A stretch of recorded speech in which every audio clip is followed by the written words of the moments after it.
And tonight, some of America's top newsmakers are here, along with our rowdy bipartisan studio audience, to tackle the hottest stories and the most talked about viral videos of this week. And here is a sneak peek. Ladies and gentlemen, the President of the United States. The sixth year. Thank you very much. As he prepares to take on the sixth year of his presidency, we examine how the president's policies have impacted all of us, and we track his rocky approval rating. We're going to take this issue head on, and they're going to wish they weren't alive after I'm done with them. The big-time producer of movies like this one threatens the NRA and says America should be gun-free. Enough is enough. And Sarah Palin takes on parents gone wild in America, from supermodels taking babies on ATV rides to youth football coaches berating their little players. I don't care how much pain you're in, you don't quit. What's going on? All of that, plus the Reverend Franklin Graham shares his little-known story of being targeted by the Obama IRS. And NFL legend Joe Theismann previews the Super Bowl. A special studio audience edition of Hannity starts right here, right now.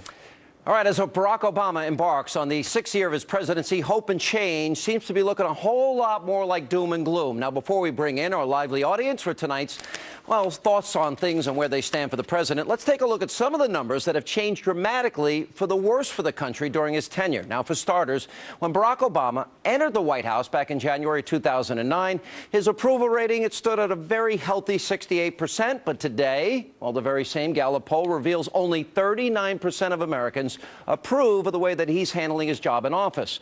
So why the huge drop? Well, I can name just a few of the possibilities right off the top of my head, all dealing, of course, with the president's failing policies, and beginning with the fact that he has added more to this country's debt than pretty much all presidents before him combined. Now, back in 2009, the U.S. national debt was $10 trillion, but today it stands at a whopping $17.3 trillion and rising every second.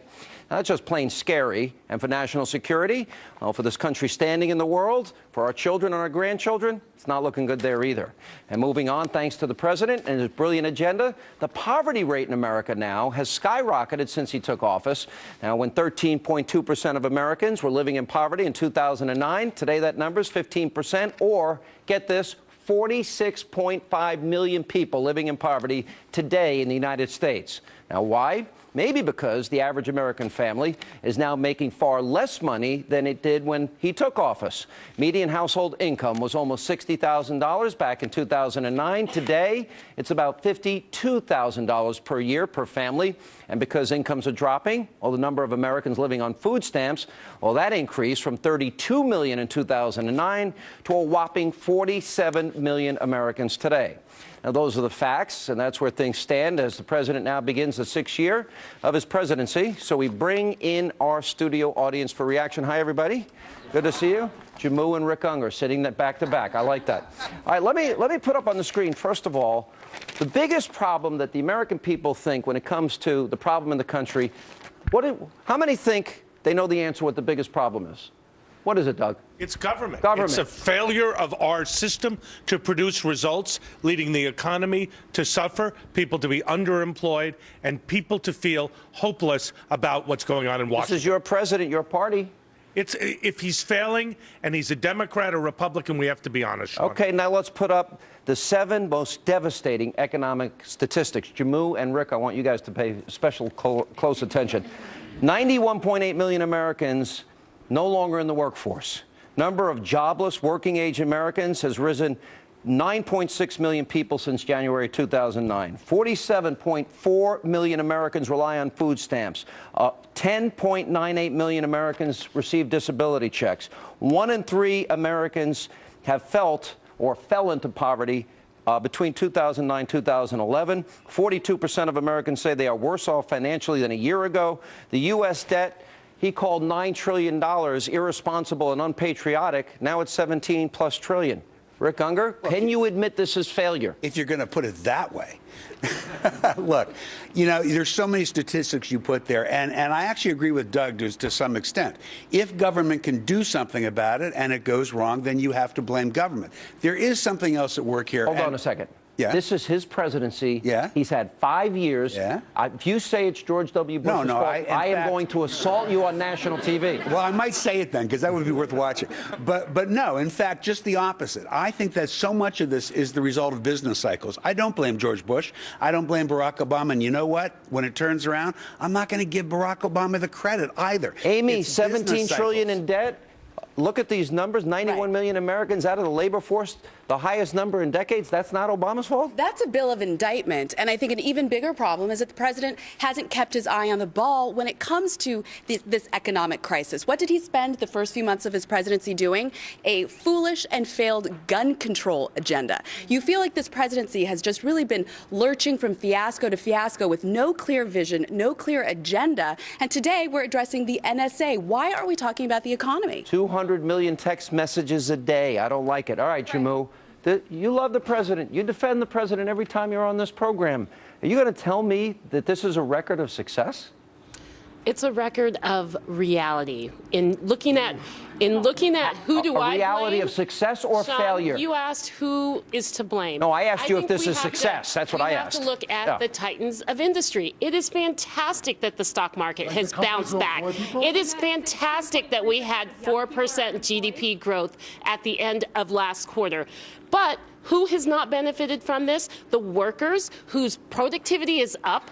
You have conservatives fighting the minimum wage that hasn't been raised, that needs to be raised. Hang on. You raise the minimum wage, Hang on a second. you get people off the food stamps. Help me out. You get people off No, if they of have Medicaid. a job, they get off But of no, food stamps. Conservatives Michelle. decided All right, go ahead. You want to go ahead? Go ahead. Want to create a dependent class, which is exactly what Obama and the liberals have been doing, is creating this dependent permanent class.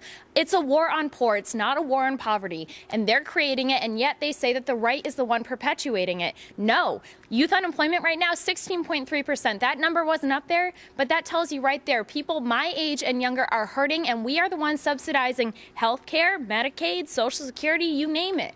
Big government. Growing up.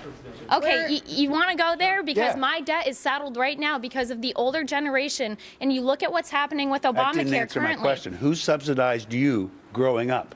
That's mom a and dad. ridiculous Your statement, parents first did. of all. Yeah, but I want to be independent. Why I do you want have a to be problem working. subsidizing their generation? Yeah. Else's mom and dad. What I'm saying is Go ahead. young people want to be It's all the same. independent of the government. No, it's not. It's not. Wait a minute. Something called Voluntary and not voluntary, and that is not voluntary. Look, the thing is here is America is no longer in the top 10 countries among the world when it comes to economic freedom.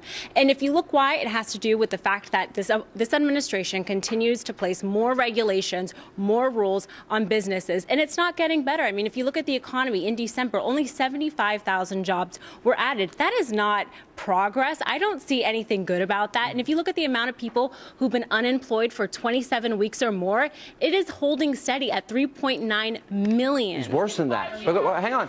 It's worse than that because now, Michelle, we're debating whether or not people that get benefits for 99 weeks ought to have it extended. Sean, I'm glad that you brought up the minimum wage because it's important, I think, to understand that what you're talking about in most of these statistics is subsidizing the ramifications of Obama's economic policy. And I think the minimum wage is another good example of that.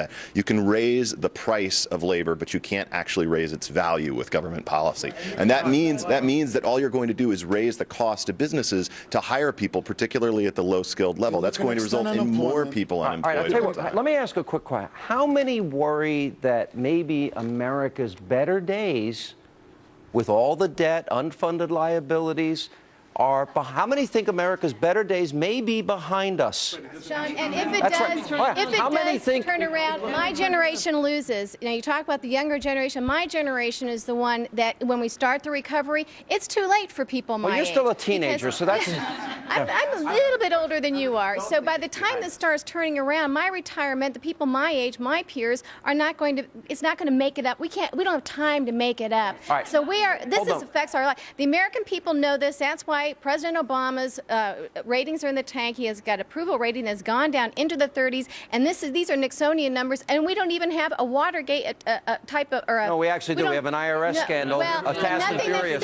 Nothing that has stuck because the mainstream media is defending him. So right now, this is just the American people hurting. They know who it is. They know whose fault That's it the is. thing. I doubt anyone in this room is really hurting, but there are 50 million Americans on food stamps that are feeling it every single day, every single week, every single month.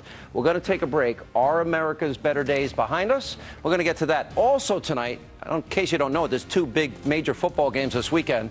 Football legend Joe Theismann, he's going to stop by with his picks for Sunday's big NFC and AFC championship game. And then Governor Sarah Palin, she'll be here to respond to what some people are calling outrageous examples of American culture and American parents gone wild. But first, tonight.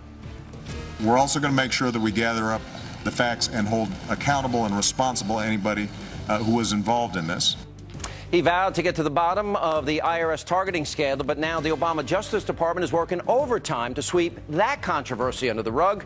When we return, Reverend Franklin Graham, whose very own charity organization was unfairly harassed by Obama's IRS, he's going to respond to the FBI, saying there's been no criminal charges this week as we continue. And by the way, then we'll turn things over back to this very quiet, demure, shy, rowdy crowd. All my rowdy friends on Friday night right here.